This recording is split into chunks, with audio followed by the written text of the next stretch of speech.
ibadahnya seorang hamba kepada Allah tidak mengenal waktu dan tempat. Kapanpun, dimanapun, dia harus beribadah kepada Allah Subhanahu wa Ta'ala. Harga diri seorang mukmin itu di sisi Allah lebih besar daripada kehormatan Ka'bah sendiri. Nah, nikmat seorang mukmin lebih besar daripada itu. Man amila li akhiratihi kafahullahu amra dunia. Barang siapa yang beramal untuk akhiratnya, Allah akan cukupkan baginya urusan dunianya. Berjuang dengan harta untuk membela agama Allah Subhanahu wa Ta'ala, hendaklah menjadi penopang terhadap dakwah ini, bukan sebaliknya yang menghalangi dakwah ini, tapi jadilah keluarga muslim yang menopang dakwah Islam. Kenikmatan dunia ini lebih remeh dari sekedar sayap seekor nyamuk. Tidak patut bagi seorang yang beriman bersedih ketika tidak mendapatkan kenikmatan dunia. Nabi SAW katakan, la tahkiranna anil ma'rufi syai'a walau an talqa akhaka biwajhin taliq. Jangan kamu pandang remeh suatu kebaikan. Assalamualaikum warahmatullahi wabarakatuh. Innal hamdalillah nahmaduhu wa nasta'inuhu wa nastaghfiruh wa na'udzu billahi min shururi anfusina wa min sayyiati a'malina. May yahdihillahu fala mudhillalah wa may yudlilhu falan tajida lahu waliyyan mursyida. Asyhadu an la ilaha illallah wahdahu la syarikalah wa asyhadu anna Muhammadan abduhu wa rasuluhu la nabiyya wa la rasula ba'dah. Ikhwati fillah, ma'asyiral hadirin wal hadirat, kaum muslimin dan muslimat yang dimuliakan Allah. Mari kita awali kajian kita dengan memperbanyak ungkapan puji dan syukur kepada Allah Subhanahu wa Ta'ala. Alhamdulillah atas nikmat dan karunia Allah. Malam ini kita kembali dimudahkannya untuk berada di rumahnya yang mulia ini, merupakan tempat yang paling baik di muka bumi Allah Subhanahu wa Ta'ala. Khairu biqa'il ardi masajiduha. Tempat yang paling baik di muka bumi ini adalah masjid Allah Subhanahu wa Ta'ala, dan hati kita selalu terpaut dengan Allah Subhanahu wa Ta'ala, membuat kita semakin paham dengan tugas-tugas dan kewajiban kita terhadap Allah. Karena kita hidup, Allah lah yang memberikan kehidupan ini, maka kita harus tahu pula apa yang menjadi kewajiban kita terhadap Dia yang memberikan kehidupan. Mudah-mudahan majelis ini bisa menjadi wasilah untuk mendapatkan kemuliaan kita di sisi Allah Azza wa Jalla. Salawat dan salam kita ucapkan untuk Rasul kita yang mulia, Nabi Muhammad sallallahu alaihi wasallam. Allahumma salli ala Muhammad wa ala ali Muhammad. Mudah-mudahan kita senantiasa dimampukan oleh Allah untuk mencintainya.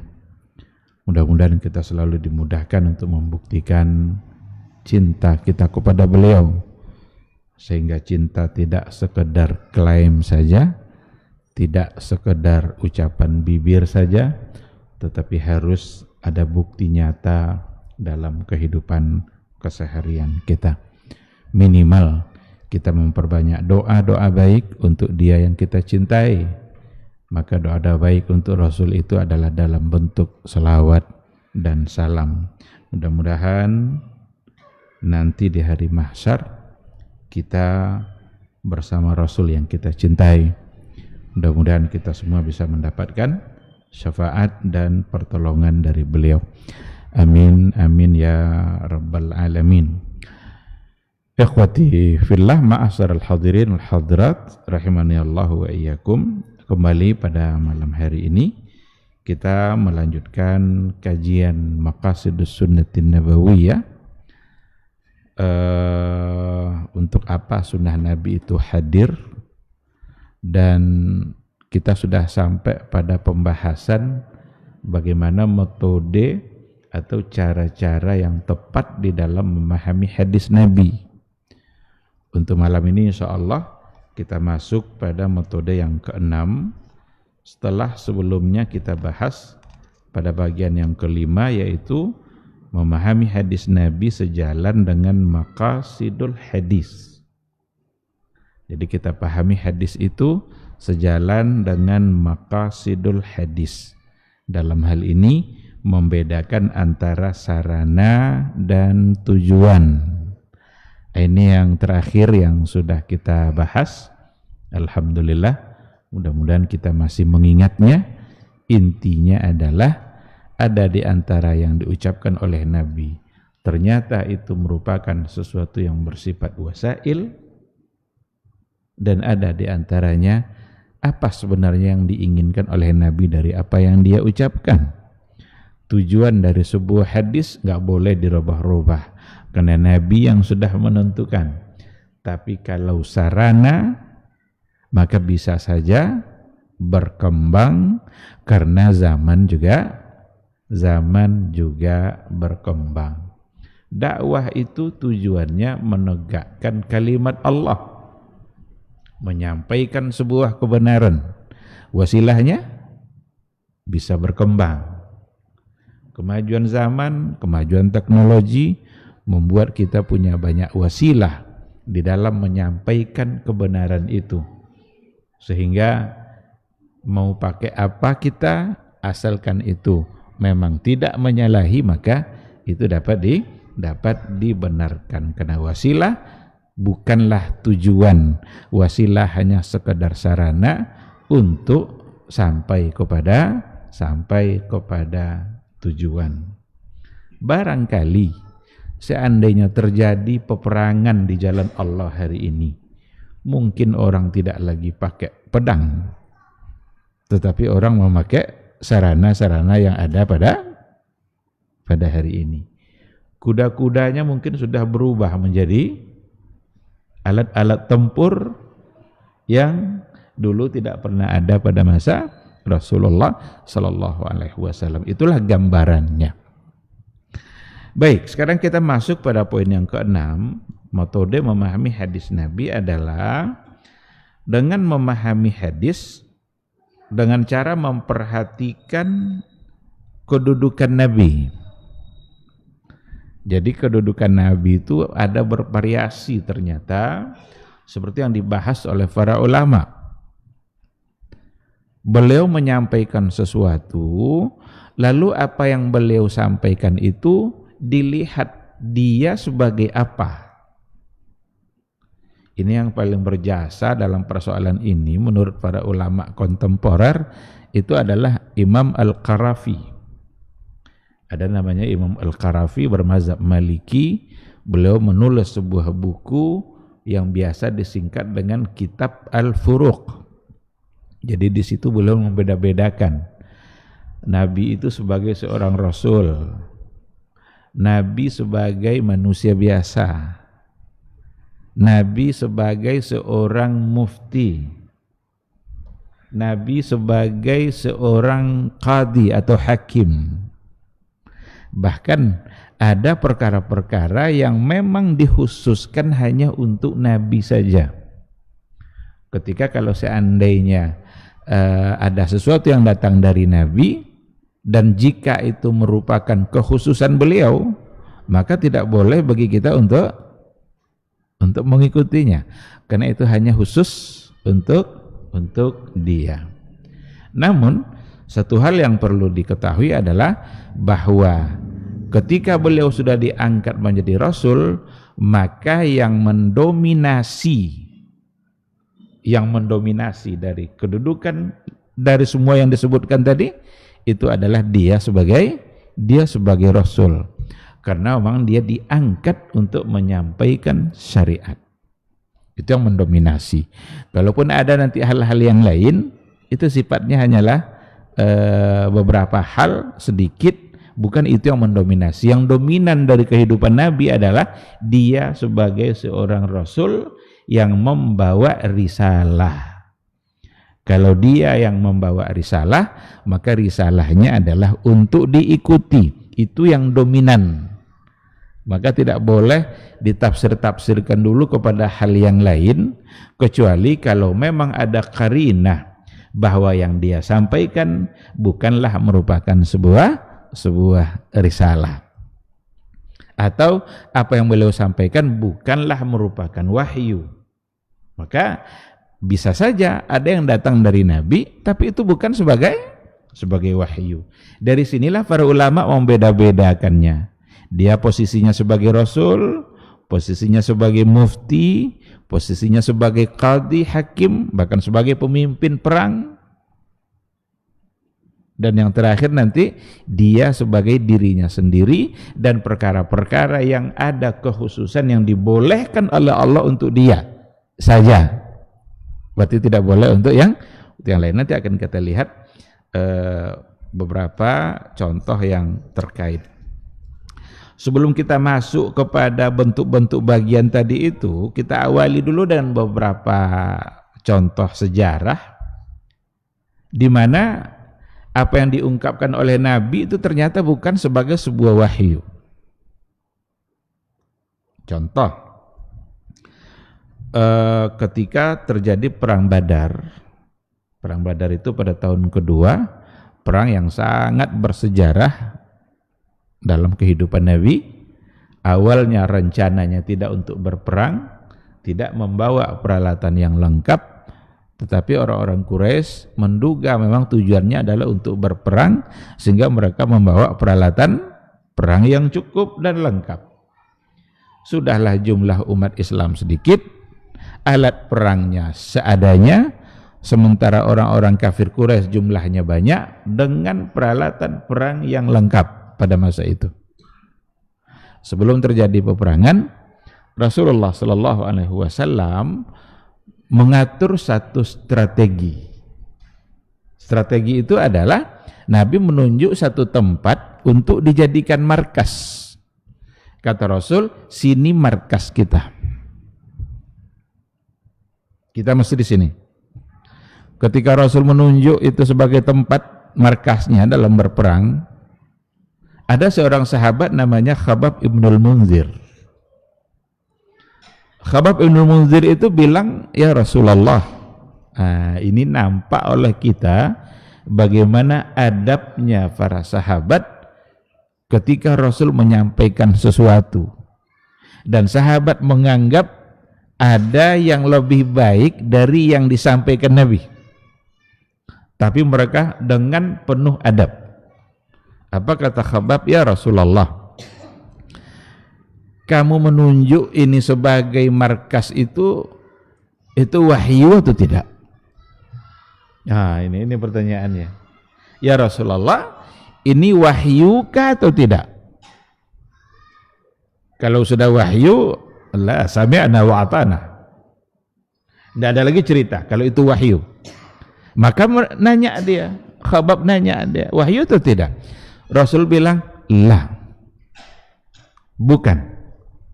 Ini tidaklah wahyu, ini hanyalah pendapat saya dan strategi perang yang saya anggap ini yang baik.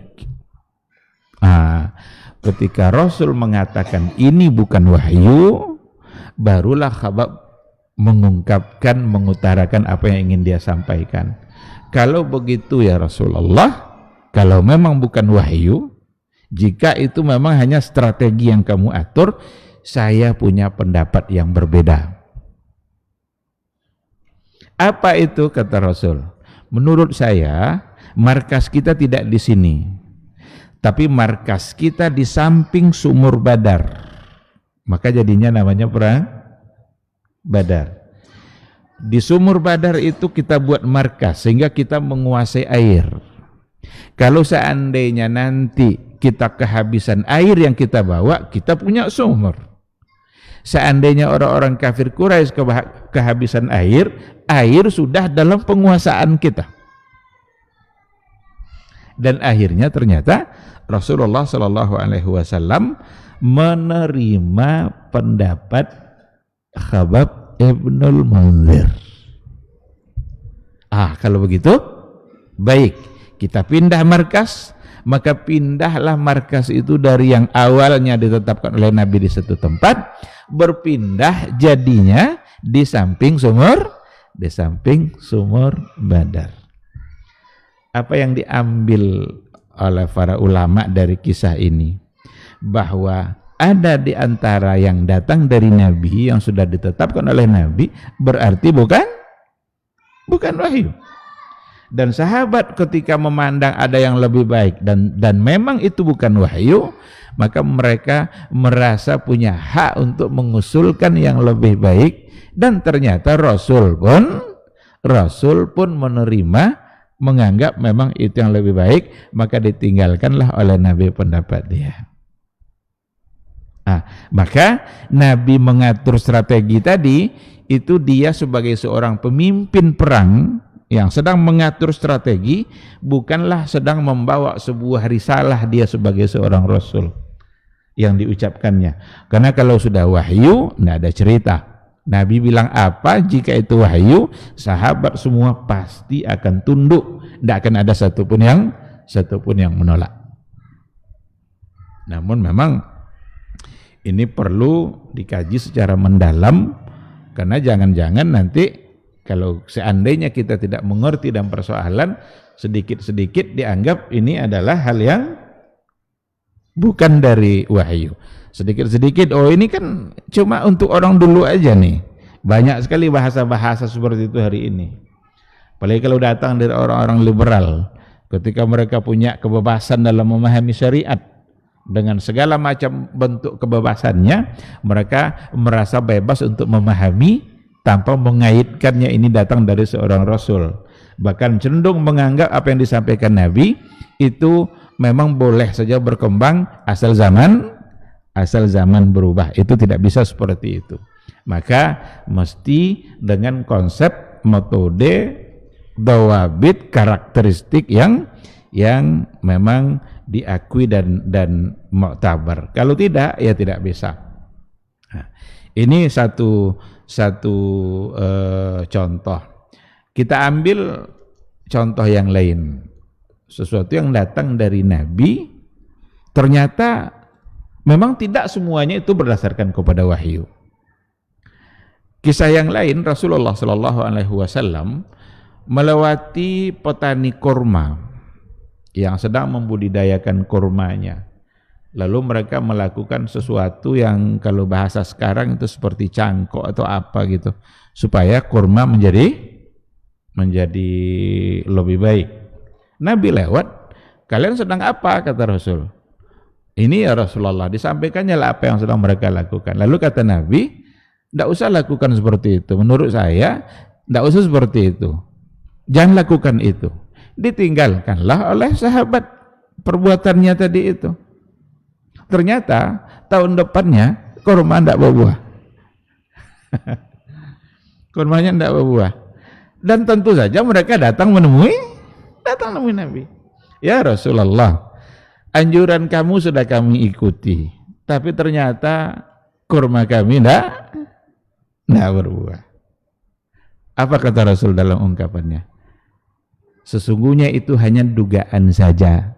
Itu dugaan pikiran saya saja. Kalau saya bicara tentang agama, ambil dari saya sepenuhnya. Tapi kalau saya bicara tentang dunia, muncullah riwayat antum a'lamu bi umurid dunyakum. Kalian lebih paham dengan urusan dunia kalian. Ternyata Nabi tidaklah diutus untuk menyampaikan bagaimana cara kurma bisa lebat berbuah, karena itu persoalan dunia yang mungkin saja berkembang dari zaman ke zaman. Maka kalau kita tengok pertanian itu kan luar biasa perkembangannya. Mangga yang kecil-kecil bisa berubah menjadi mangga yang besar, bahkan bisa menjadi tidak berbiji dengan kemajuan teknologi. Yaitu persoalan dunia. Dan Nabi mengatakan antum a'lamu bi umurid dunyakum. Kalianlah yang lebih paham dengan urusan dunia kalian. Tapi jika saya bicara tentang agama, khudhu anni, ambil dari saya. Berarti kalau sudah persoalan agama tidak ada jalan lain kecuali kalau kita mengembalikannya kepada Rasulullah sallallahu alaihi wasallam. Kalau untuk urusan dunia ternyata itu ada peluang untuk dikembangkan, ada kebebasan, asalkan memang persoalan dunia yang kita kembangkan itu tidak bertentangan dengan ketentuan-ketentuan umum yang diatur oleh agama. Apa maksudnya? Persoalan ekonomi umpamanya, silakan untuk kembangkan. Buatlah itu teori-teori ekonomi, transaksi-transaksi ekonomi, silakan untuk dikembangkan. Berapa banyak dulu hal-hal yang tak pernah ada pada masa Nabi, tapi hari ini ada. Bolehkah? Boleh, ini persoalan dunia. Tetapi dalam persoalan dunia hanya kita harus mengikuti ketentuan-ketentuan umum yang telah diatur oleh Nabi. Rinciannya silakan dikembangkan. Apa contoh ketentuan umum? Tidak boleh ada riba. Tidak boleh ada gharar. Gharar itu ketidakjelasan. Tidak boleh ada zulm. Zulm itu kezaliman.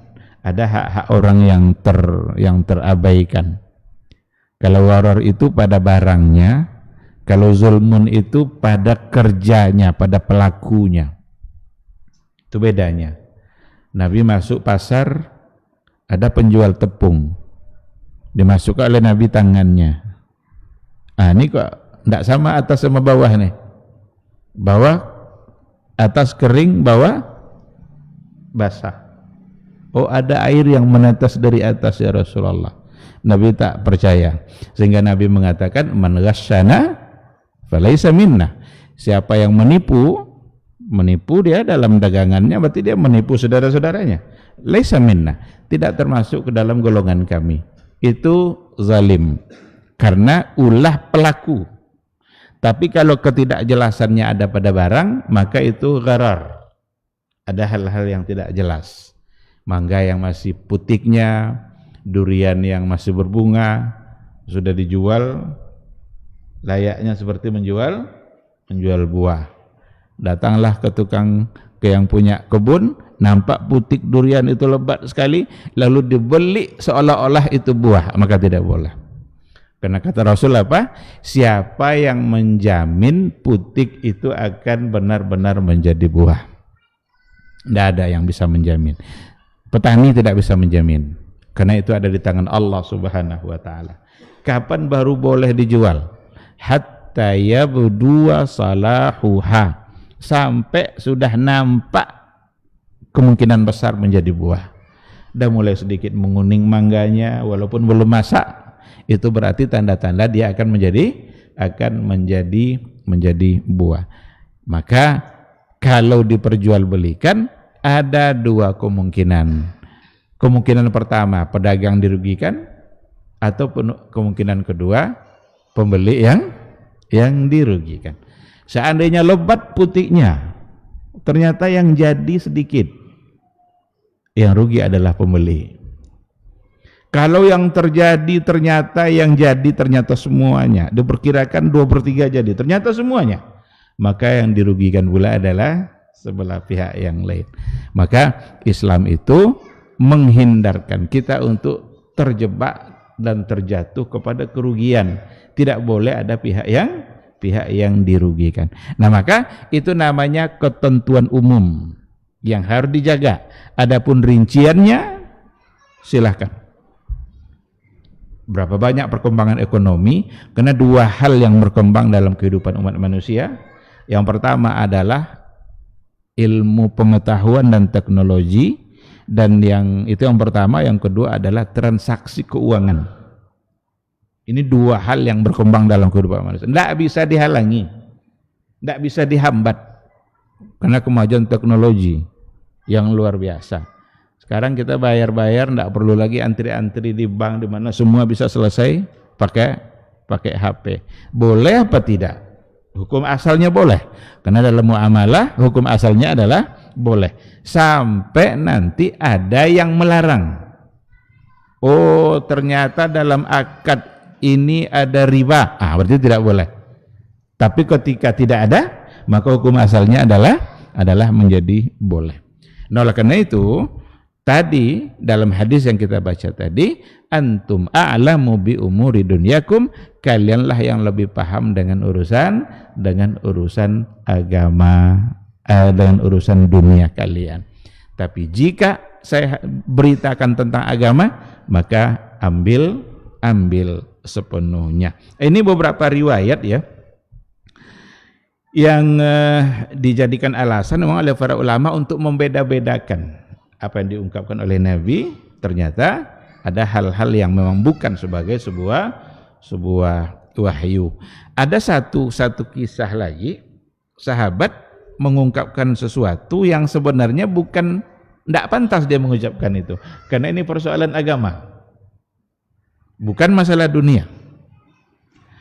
Kisahnya adalah ketika mereka dalam satu perjalanan, Rasul dengan para sahabat, lalu mereka istirahat dan mereka terlambat bangun di waktu subuh. Maklum kalau dalam perjalanan istirahat tentu kadang capek, sehingga Nabi dan para sahabat itu enggak terbangun di waktu subuh. Yang membangunkan Nabi adalah cahaya matahari di pagi hari yang menerpa wajahnya. Walaupun sebelumnya Bilal berjanji, ya Rasulullah, kamu tidur aja, saya yang akan membangunkan, kata Bilal. Ternyata Bilal tertidur juga. Saat Nabi bangun, yang pertama dicarinya Bilal tuh. Mana Bilal yang janji tadi? Rupanya Bilal tertidur.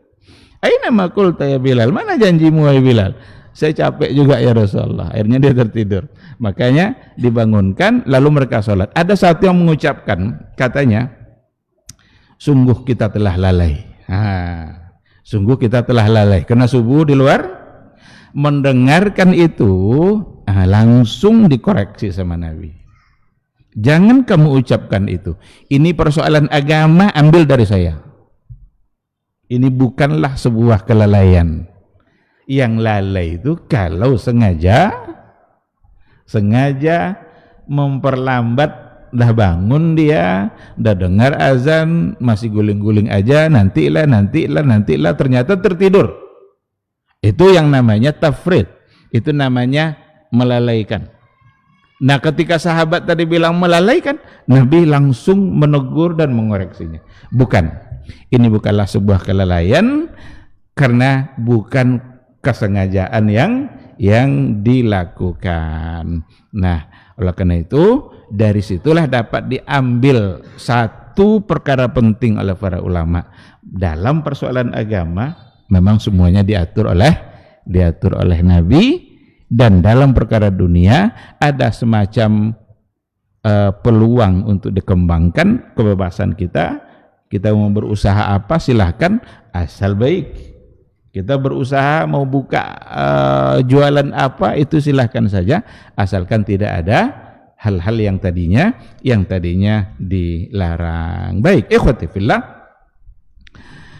ma'asyiral hadirin hadirat rahimani Allah wa iyyakum. Coba kita lihat satu persatu. Pertama, dari semua yang diungkapkan oleh Nabi, yang paling mendominasi adalah posisi dia sebagai Rasul. Rasul, kenapa disebut Rasul? Karena dia membawa risalah. Kalau dia sudah membawa risalah, risalahnya itu berarti adalah panduan yang wajib diikuti. Buat apa dia bawa risalah kalau bukan untuk diikuti? Maka namanya Rasul. Maka yang paling mendominasi posisi Nabi itu dia sebagai Rasul. Dan banyak ayat-ayat yang mengatakan seperti itu. Wa ma Muhammadun illa rasulun qad khalat min qablihi rasul. Tidaklah Muhammad itu kecuali rasul. Berarti dia membawa risalah. Ada ayat yang lain, wa ma 'alar rasuli illal balagul mubin. Tidak adalah tugas bagi seorang rasul itu kecuali untuk al-balagh al-mubin, untuk menyampaikan, untuk menjelaskan, untuk menerangkan. Balagh mubin, dia sampaikan secara terang. Itulah sebabnya kita tidak boleh menambah-nambah dalam persoalan agama karena semuanya sudah terang. Al-balagh al-mubin, menyampaikan, menjelaskan. Tak ada satu pun yang tidak dijelaskan oleh Nabi. Tak ada satu pun yang tersembunyi dari syariat yang tidak disampaikan oleh beliau. Beliau wafat karena memang semuanya sudah tersampaikan. Al-yauma akmaltu lakum dinakum. Hari ini telah kami sempurnakan agamamu. Nah, maka posisi yang pertama, dia sebagai Rasul, semua yang datang dari dia sebagai Rasul berarti itu untuk ditaati, untuk diikuti. Yang larangan untuk ditinggalkan, yang perintah untuk diamalkan, untuk dilaksanakan. Baik dalam persoalan ibadah maupun dalam persoalan muamalah. Ada beberapa contoh. Sallu kama ra'aitumuni usalli. Salatlah kalian sebagaimana kalian melihat aku salat. Khuzu anni manasikakum. Ambil dari saya cara-cara haji kalian. Maka umat Islam yang sekarang berhaji, maka cara hajinya adalah dari Nabi. Khuzu anni manasikakum. Apa yang menjadi ketentuan wajib, maka wajib pula untuk diikuti. Apa yang dilarang oleh Nabi, maka dilarang pula, maka ikut pula kita meninggalkan apa yang dilarang. Kalau sudah pakai ihram, tidak boleh pakai harum-haruman, tinggalkan. Kalau sudah pakai ihram, sudah diniatkan di miqat, tidak boleh lagi potong kuku, tidak boleh lagi potong rambut, berarti itu sesuatu yang untuk ditinggalkan. Karena Nabi bilang, khudhu anni manasikakum. Ini posisinya sebagai Rasul, semua yang disampaikannya adalah risalah. Ada contoh, la yaqbalullahu salata ahadikum iza ahdasa hatta yatawadda. Allah tidak menerima salat seseorang di antara kalian jika berhadas hatta yatawadda, sampai dia berwudu. Ini sebuah risalah. Ucapan ini diucapkan oleh Nabi, dia sebagai Rasul, maka kita wajib mentaatinya.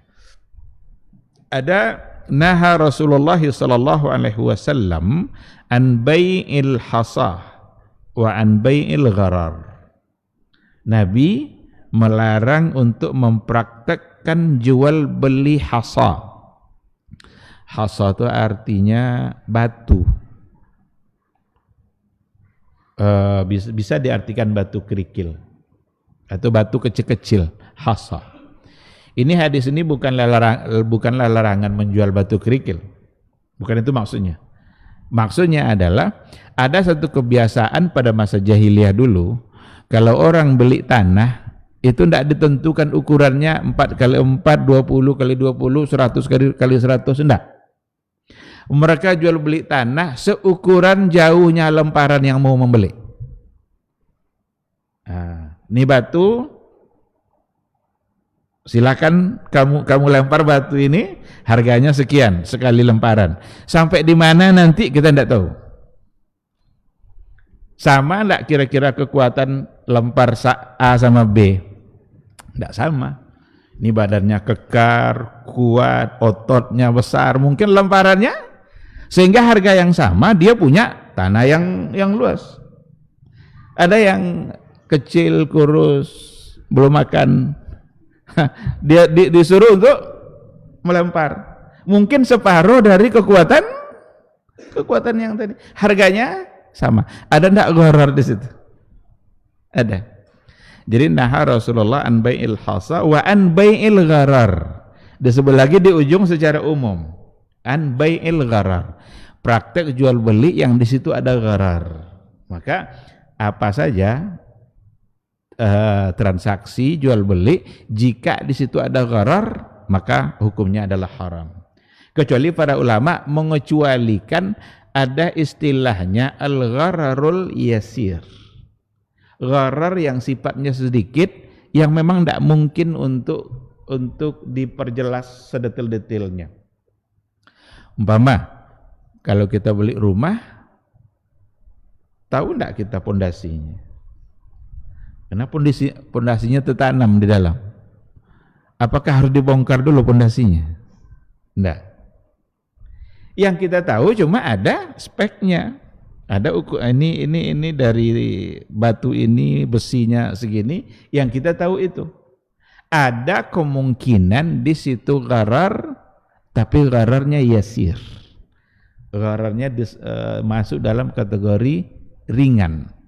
Akhirnya tidaklah mengapa kalau seandainya kita membeli di mana ternyata kita tidak tahu sepenuhnya apa yang kita beli. Kita belilah mangga 2 kilo. Ada kemungkinan satu mungkin yang berulat yang tidak bisa kita makan. Apakah jual belinya sah? Apa harus dibuka dulu semua mangga itu di depan penjual? Tentu tidak. Nah, cuma si penjual jangan memastikan sesuatu yang tidak ada ilmunya. Oh, ini pasti baik, ini pasti tidak berulat, itu tidak bisa. Dia boleh bilang, ya sepengetahuan saya dari kemarin saya jual ini baik-baik aja Pak, entah yang ini wallahu alam. Jujur aja, tidak mesti mengungkapkan kata-kata memberikan satu kepastian yang dia sendiri tak tahu, tak punya ilmu di situ. Karena Allah juga tidak suka yang seperti itu. Wala takfu ma laisa laka bihi ilmun. Jangan memastikan sesuatu, punya sikap tentang sesuatu yang kamu tidak punya ilmunya. Maka ketika ada gharar yang yasir, para ulama pun mengatakan itu memang sesuatu hal yang sulit untuk dihindarkan dan tidak mungkin untuk membongkar segala sesuatu yang akan kita beli. Nah, apa yang dari hadis-hadis yang kita sebut tadi, semua itu adalah hadis yang datang dari Nabi dalam posisinya dia sebagai Rasul. Dengan demikian, itu adalah sebagai sebuah risalah, di mana risalah mestilah ditaati. Nah, yang lain, posisi lain adalah Nabi posisinya sebagai seorang mufti. Mufti itu orang yang memberikan fatwa. Biasanya fatwa datang ketika ada yang bertanya. Rasulullah Shallallahu Alaihi Wasallam sering ditanya oleh sahabat dan Nabi tentu menjawab karena dia adalah Rasul.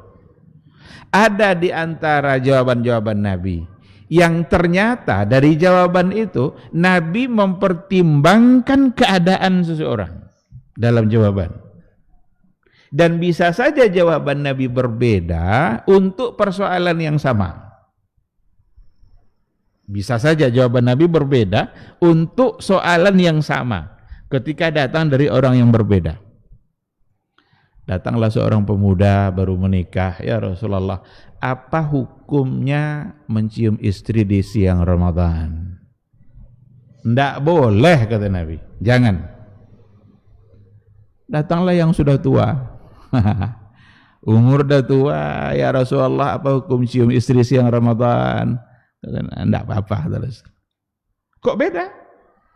Yang sama ini Nabi bilang jangan, yang ini itu namanya menjawab satu pertanyaan. Persoalannya sebenarnya bukan pada umur. Artinya kalau yang nanya yang muda lalu tidak boleh, kalau yang tanya yang tua lalu menjadi boleh. Tidak. Berapa banyak orang tua-tua hari ini ternyata lebih parah dari orang muda-muda. Kalau mau seperti itu, berarti bisa hukumnya menjadi sama dengan yang muda tadi itu. Nah, berarti ada sesuatu yang diucapkan oleh Nabi kita Shallallahu Alaihi Wasallam dalam menjawab sebuah pertanyaan yang ternyata jawabannya beragam, meskipun pertanyaannya sama. Berarti itu posisinya dia sebagai seorang mufti. Ada sahabat bertanya, ya Rasulullah, ayyul amali afdal atau ayyul amali ahabbu ilallah. Apa amalan yang paling afdal dan paling dicintai oleh Allah ya Rasulullah? Jawaban Nabi di situ nampak bervariasi. Ada Nabi lebih mengedepankan al-jihadu fi sabilillah. Yang dicintai oleh Allah adalah berjuang di jalan Allah. Ada orang yang lain nanya lagi, apa amalan yang paling dicintai ya Rasulullah? Birrul walidain. Berbakti kepada orang tua. Ada lagi yang lain, ya Rasulullah, apa amalan yang paling dicintai oleh Allah? As-salatu ala waqtiha. Salat tepat pada waktunya. Kalau dianalisa jawaban Nabi yang berbeda untuk satu pertanyaan yang sama, kan sama tadi itu, apa amalan yang paling dicintai Allah? Sini jihad, ini birrul walidain, ini adalah as-salatu ala waqtiha, salat tepat waktu. Ternyata Nabi melihat kepada siapa yang bertanya. Ketika yang bertanya itu nampak sama Nabi kurang berbakti sama orang tuanya. Mungkin sholatnya baik-baik, tapi berbakti pada orang tua kurang. Maka Nabi mengedepankan itu untuk diri dia. Yang satu lagi berbakti dia sama orang tua. Tapi kalau giliran sholat mungkin berbeda pula dengan yang lain. Maka dijadikanlah sebagai sebuah terapi oleh Nabi dalam menjawab pertanyaan-pertanyaan yang datang dari sahabat. Oleh karena itu, kita yang membaca hari ini, para ulama yang membaca hari ini tidak mesti mempertentangkan. Oh, ini Nabi ini enggak konsisten. Nah, ini bahaya ini. Bahasa-bahasa seperti ini. Kok di sini bilang begini, di sini bilang begini? Nah, jangan dipertentangkan. Ini bukanlah sesuatu yang sifatnya tanakut, bertentangan. Tapi dikarenakan memang Nabi mengeluarkan ungkapannya itu dikarenakan untuk menjawab sesuatu yang dia memerlukan jawaban untuk kebaikan dia pada saat itu. Maka dijawablah oleh Nabi dengan jawaban yang terbaik untuk dia. Dan berarti dari semua yang tadi itu semua adalah amalan-amalan yang dicintai oleh Allah. Berarti birrul walidain dicintai oleh Allah, kemudian sholat tepat waktu dicintai oleh Allah, jihad fisabilillah juga dicintai oleh Allah karena Nabi yang menyampaikan. Maka bukanlah itu untuk diperselisihkan atau dipertentangkan. Itu hanyalah cara Nabi di dalam memberikan yang terbaik untuk para sahabat-sahabatnya. Karena Rasulullah merasa bertanggung jawab untuk kebaikan masyarakat, maka semua yang disampaikan Nabi pasti menjadi solusi bagi masalah yang dihadapi oleh sahabatnya. Baik, ikhwati fillah, ma'asyiral hadirin wal hadirat rahimani Allahu wa iyyakum.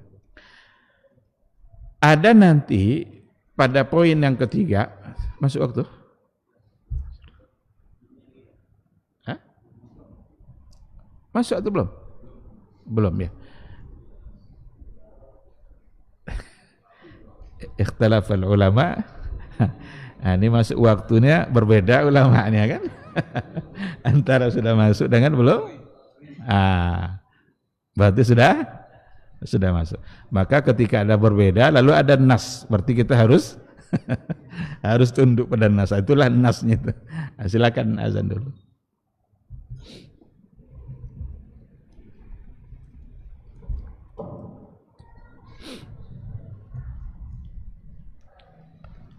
Allahu Akbar, Allahu Akbar. Allahu Akbar, Allahu Akbar. Asyhadu an la ilaha illallah.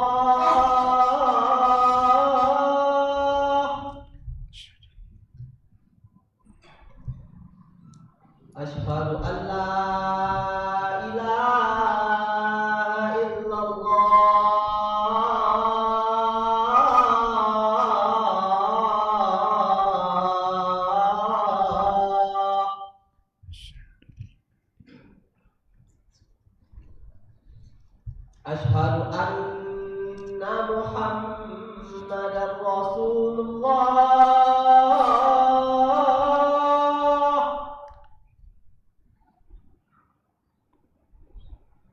Asyhadu anna Muhammadar Rasulullah.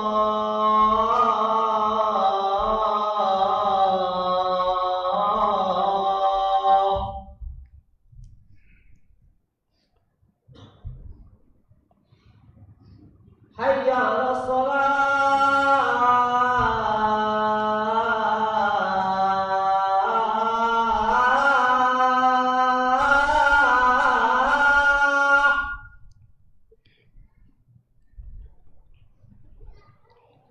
Hayya 'alas shalah.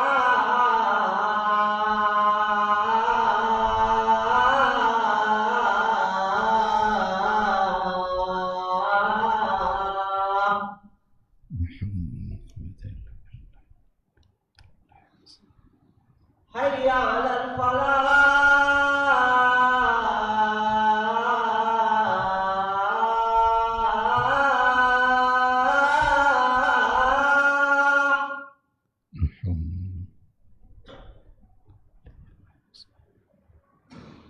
Hayya 'alal falah.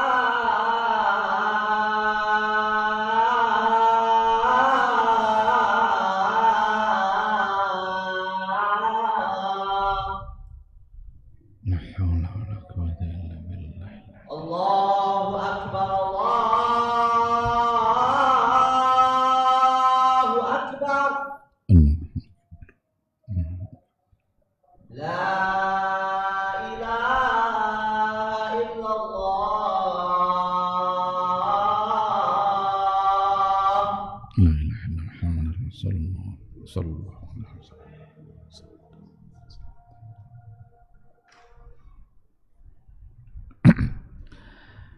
Bismillahirrahmanirrahim. Alhamdulillah wassalatu wassalamu ala Rasulillah wa ala alihi wa sahbihi wa mawala.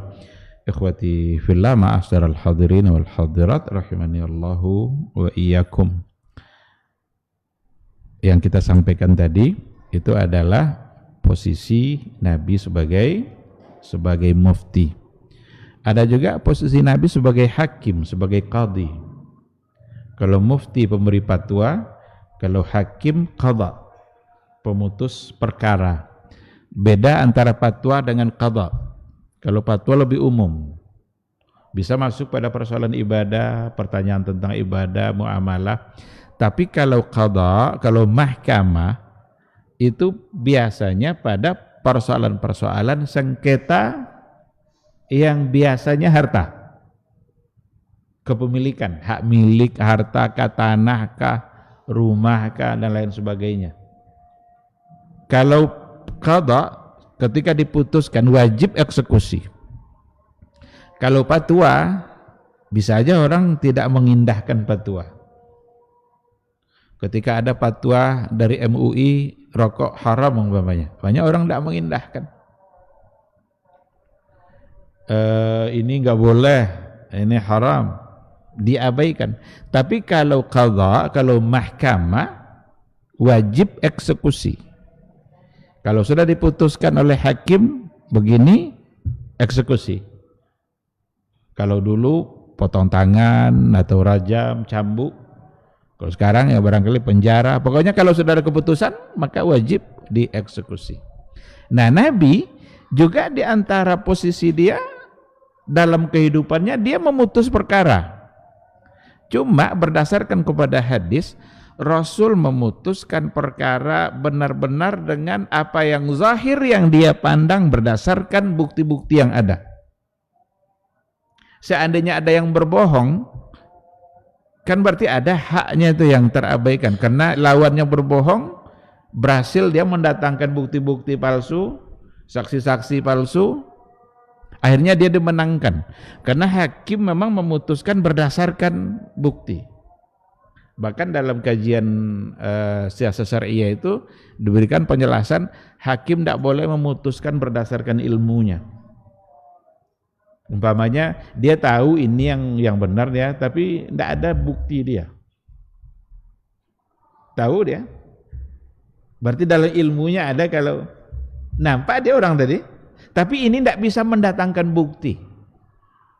Maka Ali bin Abi Thalib ketika bersengketa dan seorang Yahudi tentang baju perang, qadinya memenangkan Yahudi karena Ali tidak berhasil mendatangkan bukti. Kira-kira dalam pikiran kita, mungkin tidak Ali berbohong dengan tuduhan dia itu? Enggak kan? Seorang Ali bin Abi Thalib sebagai khalifah, Amirul Mukminin, dia bilang ini baju besi saya. Mungkin tidak dia berbohong? Enggak kan? Qadhi yakin dia punya Ali itu. Tapi karena Ali bin Abi Thalib tidak berhasil mendatangkan bukti, maka yang dimenangkan adalah si Yahudi. Nah, begitulah keadilan dalam Islam. Akhirnya Yahudi itu kagum dengan syariat Islam. Khalifah saja bisa kalah di sidang oleh yang tidak seagama. Akhirnya dia masuk Islam. Nah, karena dia masuk Islam, kagum pula Ali, dihadiahkan pula baju besi tadi oleh dia ke Yahudi. Akhirnya baju besi menjadi milik Yahudi. Nah, maka dalam hadisnya Nabi mengatakan, saya katanya aqdi ala nahwi ma asma. Saya memutuskan perkara ini sesuai dengan apa yang saya dengar, apa yang saya tahu dari bukti-bukti yang ada. Faman qadaitu lahu min haqqi akhihi syai'an fala ya'khudhu fa inna ma aqta'u lahu qit'atan minan nar. Seandainya ada keputusan yang saya putuskan ternyata berdasarkan kepada bukti-bukti yang salah, diputuskan oleh Nabi untuk si fulan nih dia yang menang, jangan dia ambil keputusan itu katanya, karena itu adalah sepotong api neraka. Ya, artinya kalau dia sudah berhasil menipu saksinya, buktinya, lalu dia dimenangkan dalam sidang, bangga dia dengan kemenangan dalam sidang tadi, padahal bukti-buktinya palsu semua. Berarti dia sedang mengambil menggenggam api neraka. Ini kalaulah diamalkan hadis ini hari ini, betapa keadilan akan dirasakan. Nah, karena memang ada orang yang sengaja mendatangkan bukti-bukti yang palsu itu, saksi-saksi yang palsu untuk dimenangkan. Sekarang dia tahu menangnya karena kebohongan, diambilnya, berarti dia sedang mengambil sepotong api neraka. Maka Nabi mengatakan, kalau itu yang terjadi pada kalian yang bersengketa ini, jangan ambil, serahkanlah hak itu kepada saudara kalian. Nah, ketika posisinya sebagai qadhi, berarti itu adalah panduan juga untuk qadhi. Apa yang datang dari Nabi sebagai qadhi itu adalah panduan yang harus diikuti juga oleh qadhi. Tidak semua kita yang bisa mentauladani Nabi dalam hal ini, karena kita bukan hakim, kita bukan qadhi, kita bukan siapa-siapa. Maka itu panduan untuk para hakim, bagaimana ia memutuskan perkara, sehingga mana yang dipandang maslahat oleh seorang hakim, oleh seorang pemimpin, boleh dia memutuskan itu, tapi pertimbangannya syar'i. Nah, ada contoh kasus yang sangat banyak sekali. Pada masa Nabi diikuti oleh Abu Bakar, Umar, kalau seandainya ketemu onta yang tersesat, onta yang tidak ada orang punyanya atau tidak tahu siapa punyanya, itu namanya dhallatul ibil. Pada masa Nabi, biarkan, jangan diambil, biarkan, dia bisa nyari makan sendiri, dia telapak kakinya kuat, dia bisa cari minum sendiri, sampai nanti ditemukan oleh pemiliknya. Pada masa Utsman, dah mulai berkurang amanah. Ada orang yang kalau nampak sama dia onta-onta tersesat, diambilnya langsung. Maka Umar punya kebijakan, kalau ketemu onta yang tersesat seperti itu, tidak tahu siapa pemiliknya, boleh diambil oleh orang yang amanah. Kalau mau jual, nanti ketika pemiliknya datang meminta, kasih harga tadi. Pada masa Nabi tidak ada tuh. Karena keadaan tidak seperti itu. Pada masa Ali bin Abi Thalib, dia punya satu kebijakan lagi yang berbeda dengan Utsman ibn Affan. Boleh juga diambil, tapi jangan jual. Dia kalau memang dia merasa amanah untuk menjaganya, boleh dia ambil, dia pelihara, dan biayanya nanti bisa diambil dari Baitul Mal. Tidak mungkin dia melihara punya orang terus dia rugi-rugi gitu aja kan? Boleh, tapi ditanggung nanti oleh Baitul Mal. Yang seperti ini, apakah Utsman tidak mengikuti langkah Nabi karena merubah kebijakan? Jawabannya bukan itu jawabannya. Utsman bukanlah melanggar yang dilakukan Nabi, Ali bin Abi Thalib bukan pula melanggarnya, tetapi dikarenakan oleh keputusan pemerintah dia sebagai Amirul Mukminin, dia sebagai khalifah, yang dia pandang itu adalah yang terbaik pada masa itu. Itulah sebabnya seorang khalifah Amirul Mukminin mesti paham dengan syariat Islam agar dia bisa menentukan kebijakannya sejalan dengan apa yang diinginkan oleh Islam atau yang diinginkan oleh Allah dan oleh Rasulullah sallallahu alaihi wasallam. Ikhwati fillah, ada banyak contoh. Saya ambil yang terakhir, nanti kalau ada pertanyaan boleh kita bertanya jawab. Ada di antaranya posisi Rasulullah sallallahu alaihi wasallam bahkan sebagai manusia biasa. Dia punya hobi, dia punya kesukaan-kesukaan, sesuatu yang hobi dan kesukaan Nabi belum pasti itu menjadi sesuatu yang sifatnya tasyri', karena itu datang dari sesuatu yang itu menjadi kesukaan dia. Umpamanya Nabi kalau makan daging kambing itu dia paling suka bagian paha atau tulang rusuk umpamanya. Sahabat-sahabat kalau menghadiahkan kepada Nabi, maka dihadiahkannya yang paling disukai oleh Nabi, paha atau tulang rusuk. Adalah seorang Yahudi menghadiahkan daging kambing yang disukai Nabi itu, tapi ternyata Yahudi itu meracuninya. Sebelum Nabi memakannya, daging itu ngomong, jangan makan, saya beracun. Akhirnya Nabi tidak memakannya, karena tujuan orang Yahudi tadi adalah untuk membunuh Nabi. Nah, itu kesukaan Nabi. Sekarang kalau ada orang tidak suka daging kambing, berarti apa tidak suka sama sunnah? Tidak bisa, karena ini posisinya Nabi melakukan itu bukan sebagai sebuah risalah, bukan sebagai sebuah tasyri', di dalamnya ada dimensi hukum. Tidak, itu hanya kesukaan dia. Nah, maka tidak pun dia suka, ya udah, berarti karena memang dia tidak suka. Nabi kenapa makan itu? Karena dia suka. Berarti itu bukan sebagai sebuah syariat. Ada lagi dari hadis Nabi kalau pakai baju paling suka pakai baju warna putih. Nah, sekarang siapa yang sunnahnya pakai baju warna putih? Saya aja sendiri nih, itu pun pakai campur-campur. Jadi dalam hadis Nabi paling suka kalau pakai baju warna putih. Sampai di situ itu adalah hobi, itu kesukaan dia. Bolehkah kita ikuti? Boleh, tidak apa-apa, tapi bukan sebagai sebuah tasyri'. Kalau kita ikuti karena kita mencintai dia suka itu, mudah-mudahan berpahala. Tapi kalau tidak dilakukan, bukanlah nanti melanggar syariat. Namun ketika ada perintah, yang terkait dengan warna putih, maka dia menjadi tasyri', menjadi syariat. Apa contohnya? Kafanilah jenazah kalian dengan kain berwarna putih. Ini sudah perintah. Kalau di dalamnya sudah merupakan perintah, berarti di situ ada hukum.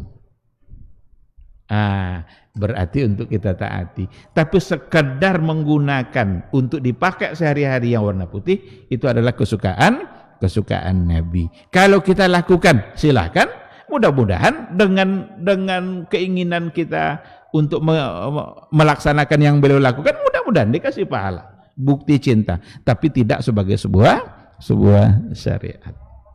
Nah, jadi ada hal-hal yang sifatnya itu memang merupakan Nabi sebagai manusia biasa, dia menyukai sesuatu, bahkan Nabi bisa lupa seperti kita juga lupa. Nabi pernah lupa dengan rakaat sholat. Tapi kan dulu pernah kita berikan penjelasannya, lupa Nabi itu ada hikmah. Pertama ya agar dia tetap sebagai manusia. Karena kalau tidak pernah lupa berarti tidak manusia. Karena manusia punya sifat lupa. Yang kedua, biar kita punya panduan kalau kita lupa. Sekarang lupa kita sholat, apa solusinya? Oh, rupanya Nabi juga. Maka kelupaan Nabi itu keuntungan bagi kita. Karena itu cara solusi untuk menyelesaikan kalau itu terjadi pula pada diri kita. Oh, ternyata kalau lupa rakaat begini caranya. Nanti ditutupi dengan sujud sahwi. Begitu. Baik, ikhwati fillah, saya kira itu ya. Yang terakhir sekali ada kekhususan. Ada yang khusus untuk Nabi. Sesuatu yang hanya boleh Nabi saja. Berarti itu tidak menjadi anjuran bagi kita. Tidak menjadi sesuatu yang wajib kita ikuti. Nabi boleh nikah lebih dari 4. Hanya dia saja. Selain dia tidak dibolehkan. Hal-hal yang dilarang bagi Nabi, maka kita juga ikut untuk meninggalkannya. Karena Nabi saja dilarang. Tapi ada hal-hal yang dibolehkan untuk Nabi, maka kita tidak boleh. Karena kalau kita ikut juga, berarti tidak ada lagi kekhususannya nanti. Hilang keistimewaannya di situ. Ketika hanya Nabi yang dibolehkan, berarti kita dilarang untuk melaksanakannya. Sehingga hukumnya khusus hanya untuk Nabi. Nabi boleh dia saumul wisal, puasa berturut-turut tanpa ada jarak. Sementara umatnya tidak dibolehkan. Kalau mau, paling yang dibolehkan adalah puasa Nabi Daud. Sehari puasa, sehari tidak. Sehari puasa, sehari tidak. Kalau Nabi, bagi dia dibolehkan, tapi bagi umatnya tidak dibolehkan. Dan beberapa contoh lain yang saya kira kita tidak bisa sebutkan semuanya. Baik, ikhwati billah, ada pertanyaan 1 atau 2? Silakan. Tertulis. Baik. Assalamualaikum. Waalaikumsalam. Saya mau bertanya, saya seorang pedagang di pasar. Pada saat proses transaksi jual beli berlangsung, ada barang pembeli yang tertinggal di barang dagangan saya. Bagaimana hukumnya, sementara jika ditinggal akan mubazir? Wassalam. Pertama, barang yang tertinggal berarti bukan barang milik kita. Karena kita tahu siapa pemiliknya. Pemiliknya adalah si pembeli yang barusan datang lalu meninggalkan kita. Dan dia meninggalkan barang. Nah, sekarang dia pergi. Seandainya dia bisa dihubungi. Mungkin ada nomor HP yang tertinggal sama kita, atau ada dalam pokoknya ada cara di mana kita bisa untuk menghubunginya. Maka sebaiknya itu yang harus dilakukan dulu. Jangan langsung menganggap itu menjadi milik kita. Sekarang kita tidak tahu juga ini contohnya. Barang ini kalau ditinggal mubazir, apa contohnya kira-kira? Martabak namanya, sate namanya kan? Kalau rasanya memang seperti itu, tidak ada lagi cara untuk menghubungi dia. Mungkin lebih baik bukan kita yang memakannya. Mungkin serahkan kepada orang-orang lain yang barangkali nampak oleh kita dia lebih perlu. Entah ada orang-orang yang memang kita tahu dia mungkin butuhkan, niatkan itu untuk dia. Dengan catatan, seandainya nanti tiba-tiba datang dia, siap untuk menggantinya. Pas kita serahkan ke tukang parkir mamanya, ini Pak sate makan aja lah, enak nih. Datang dia, mana sate sini tadi katanya. Nah, siap untuk mengganti. Atau sampaikan ke dia, sudah saya berikan atas nama kamu, sedekah kamu kepada bapak tuh. Kalau dia bilang, oh yalah enggak apa-apa, berarti aman kita. Enggak mengganti sate. Tapi kalau katanya enggak bisa katanya, berarti siap untuk mengganti. Maka sebaiknya jangan kita yang memakannya jika memang kita tidak, atau kita merasa tidak pas untuk memakannya. Mungkin lebih baik untuk diberikan ke yang lain. Wallahu a'lam. Silakan.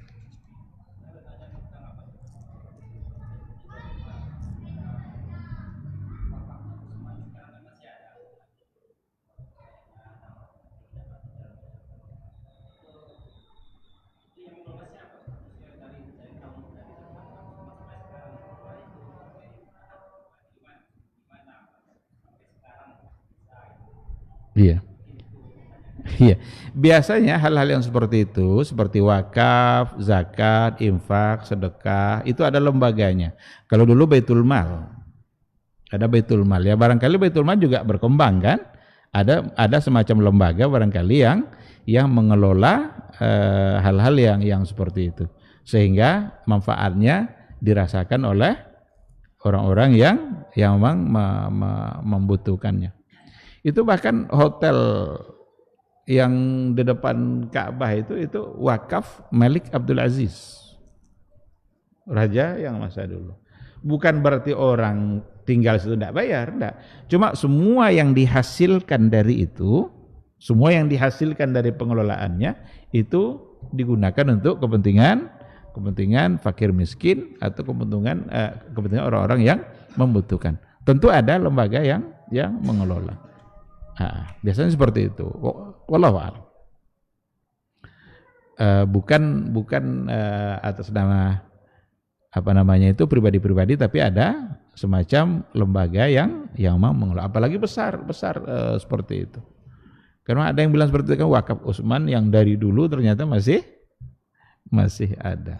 Tentu dipastikan ada yang mengelola. Bisa saja lembaga yang terpercaya. Wallahu a'lam.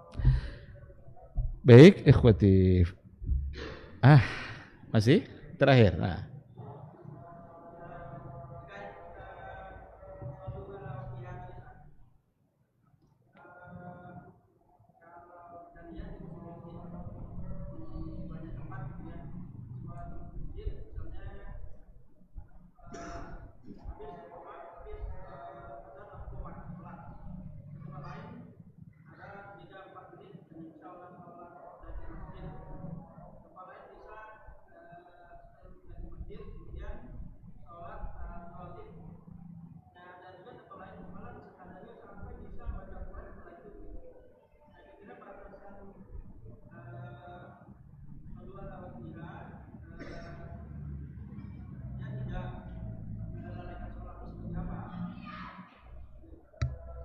Iya, dia tidak pula ada ketentuan berapa menitnya, tetapi kita diminta untuk memberikan waktu agar bisa melakukan ibadah-ibadah berikutnya. Umpamanya antara azan dengan iqamah, itu kan ada qabliyah. Ada yang qabliyahnya muakkadah, ada yang ghairu muakkadah. Sunnahnya ada yang muakkadah, ada yang ghairu muakkadah, seperti maghrib. Yang banyak yang masih ada itu ketika azan lalu langsung iqamah itu biasanya pada maghrib, pada waktu maghrib, karena dengan alasan-alasan kadang orang bilang kan waktunya pendek antara maghrib sama isya, maka tidak perlu ada iqamah, tidak perlu ada jarak antara azan dengan iqamah. Ya sependek-pendeknya waktu maghrib kan ada waktunya. Karena Nabi sendiri menganjurkan sholatlah 2 rakaat sebelum maghrib, cuma Nabi mengatakan liman sya'a, bagi siapa yang mau. Ketika Nabi mengatakan liman sya'a, bagi siapa yang mau, disitulah diambil hukum oleh para ulama bahwa itu tidak muakkadah, sunnah juga tapi tidak muakkadah, tidak ditekankan. Walaupun tidak muakkadah tapi ada anjurannya. Maka meskipun setelah azan maghrib mestilah ada jarak untuk apa? Pertama, supaya orang punya waktu untuk melakukan yang sunnah tadi, walaupun tidak muakkadah, tapi ada anjuran dari Nabi. Yang kedua, ada anjuran bahwa di antara doa yang paling tepat itu tempatnya adalah, waktunya adalah antara azan dengan iqamah. Antara azan dengan iqamah.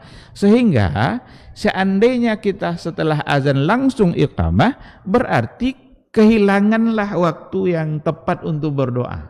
Mungkin aja ada di antara jamaah-jamaah yang ingin berdoa pada waktu itu, tapi karena sudah iqamah dia tidak punya waktu. Yang ketiga, kita memberikan kesempatan bagi yang lain untuk ikut bersama-sama.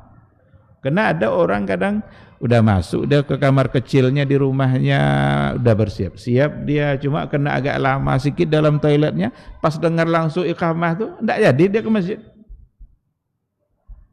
Karena kita tidak memberikan waktu. Nah, ada banyak fadilah sebenarnya, sehingga antara azan dan iqamah itu mestilah dikasih jarak. Berapa jaraknya? Memang tidak pula Nabi bilang 10 menit, 15 menit. Barangkali kita lah yang untuk mengaturnya seberapa kira-kira yang lazim untuk diberikan waktu. Apakah 15 menit atau 20 menit? Bagaimana kalau terlalu lama sampai pula umpamanya 1 jam umpamanya? 1 jam itu kan tidak pula lazim seperti itu kan? Karena siapa tahu ada orang yang punya kepentingan, ada orang yang punya hajat. Dia sudah sengaja mampir di situ karena datang dia ke masjid itu memang untuk sholat berjamaah dan dia punya hajat. Nah, ketika terlalu lama itu dia tidak akan khusyuk lagi dalam sholatnya itu. Bahkan panjang-panjang sholat pun dilarang oleh Nabi. Karena di belakangnya ada yang sakit, ada yang punya hajat, ada yang tua, yang lansia, kan itu dalam hadis. Nah, oleh karena itu ada anjuran untuk memberikan jarak antara azan dan iqamah, tetapi tinggal diatur kira-kira lazimnya seperti apa.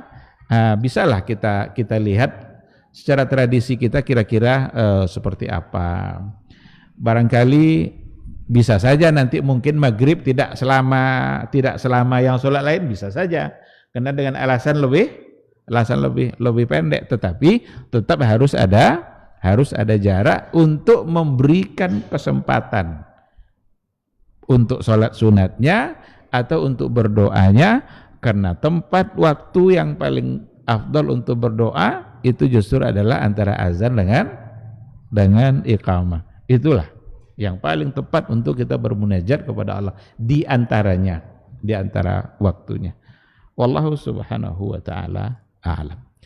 Baik, ikhwati fillah, ma'asal hadirin hadirat rahimani Allah wa iyyakum. Demikian kajian kita pada malam hari ini. Mudah-mudahan majelis kita diberkahi oleh Allah, ada manfaat ilmu yang bisa kita dapatkan. Semoga kita senantiasa dimudahkan untuk taat dan istiqamah berada di atas sunnah Rasul. Amin amin ya rabbal alamin. Subhanakallahumma bihamdika asyhadu an la ilaha illa anta astaghfiruka wa atubu ilaik. Wassalamualaikum warahmatullahi wabarakatuh.